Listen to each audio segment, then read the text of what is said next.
Letur Delangkawi LTDL 2025, pelumba Perancis Joris Delbov dinobatkan sebagai juara keseluruhan perlumbaan yang berakhir di Menara Berkembar Petronas KLCC hari ini. Pelumba pasukan Total Energies itu mendominasi jersey hijau selaku pendahulu keseluruhan sejak peringkat kelima hingga ke-8 dan menamatkan saingan dengan masa keseluruhan 27 jam, 17 minit dan 38 saat. Delbov menewaskan pencabar terdekat Andrea Holland Jonasson dari Uno X Mobility yang ketinggalan 3 saat. Manakala pelumba Tudor Pro Cycling Team Yannis Vossard di tempat ketiga dengan perbezaan 7 saat. Terdahulu pelumba XDS Astana Aaron Gate menjuarai peringkat terakhir LTDL 2025 selepas menamatkan saingan sejauh 180.2 km dengan catatan masa 3 jam 50 minit 5 saat. Diikuti Avairas Makitus Tudor Pro Cycling Team dengan masa sama, manakala Neil Gimeno Equipo Chem Pharma di tempat ketiga. Pasukan terbaik keseluruhan milik tim Polti Visit Malta diikuti Unibet Tetema Rockets dan Burgos Berpeleh BH di tempat ketiga. Sementara itu, pasukan terbaik Asia dimenangi Nusantara BYC diikuti Aisan Racing Team, manakala tempat ketiga diraih Thailand Continental Cycling Team. Sian Renbao dari pasukan St. George muncul pelumba terbaik Malaysia edisi kali ini selepas menamatkan saingan kedudukan ke-34 keseluruhan. Kejohanan Rugby Piala Anggung 2025, juara 2 edisi berturut-turut, Polis Diraja Malaysia PDRM teruskan rentak cemerlang dalam misi mempertahankan kejuaraan apabila menundukkan Kelantan 26-25 dalam aksi terakhir kumpulan A di EV Arena Elena City Centre malam tadi. Pada separuh masa pertama, PDRM ketinggalan 13-22 namun bangkit bergaya pada babak kedua untuk memastikan kemenangan tipis itu menjadi milik mereka.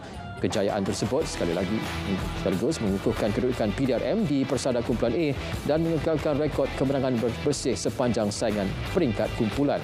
Sementara itu, kekalahan kepada PDRM menyaksikan Kelantan menamatkan kempen peringkat kumpulan dengan 2 kekalahan selepas turut tewas kepada Perlis sebelum ini. Kejohanan yang bermula 6 September lalu dengan aksi suku akhir dijadual berlangsung pada 11 Oktober ini di 4 venue berbeza. Aksi separuh akhir pula dijadual 18 Oktober diikuti peraruan kemuncak yang turut menampilkan perebutan tempat ketiga dan keempat pada 26 Oktober ini di Stadium Arena Universiti Malaya, Kuala Lumpur.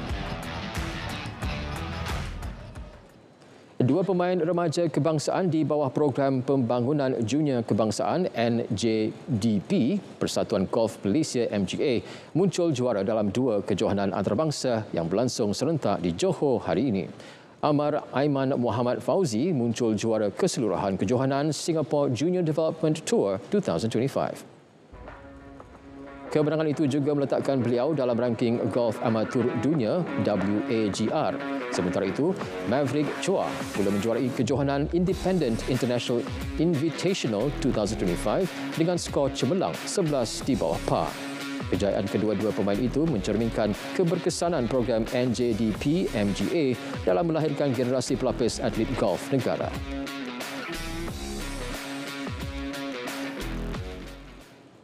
Tiada pelanggaran prosedur operasi standard SOP berkaitan aspek kesihatan semasa kejohanan rugby 7 sepasukan sekolah berasrama penuh SBP peringkat kebangsaan di Ipoh baru-baru ini.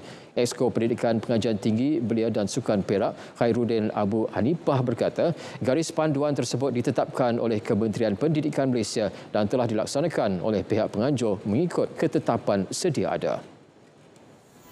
Menurut beliau, setiap kejohanan yang dianjurkan diwajibkan mempunyai pasukan perubatan terlatih di lokasi bagi memberikan rawatan awal sekiranya berlaku kecederaan atau insiden tidak diingini. Proses itu berjalan mengikut SOP-SOP yang telah ditetapkan. Maksudnya ada rawatan awal disediakan oleh pihak perubatan pasukan, kemudian diambil alih oleh pasukan perubatan yang disediakan daripada saya difahamkan daripada KPJ yang menyediakan ambulans dan sebagainya. So dari segi itu pada saya tak timbul SOP itu tidak diikuti. Cuma mungkin perlu diperketatkan lagi supaya kejadian sebegitu di STAR itu tidak berlaku di tempat-tempat lain nanti. Khairuddin berkata walaupun SOP dipatuhi, pihaknya berpandangan langkah keselamatan perlu diperketatkan bagi mengelak insiden seumpama itu berulang.